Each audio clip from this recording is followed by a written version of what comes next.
zo lang geleden. Alsof het gisteren was. Zeker niet, was het niet. Nou, Weten Sparks bestond dit jaar 60 jaar en dat werd gevierd in het gasthuis in Horst. De kaarten zien sinds denk ik 2 weken of zo te bestellen via de website van het gasthuis. En ze vliegen de dingen uit.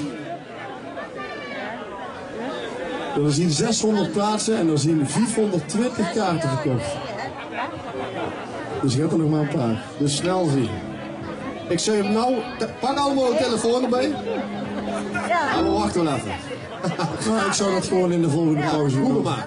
Start in gasthuis. Oh. Dat is hier niet veel plaatsen. Snel. Ja, dat moet op internet kijken. Ik weet het ook niet. Ja.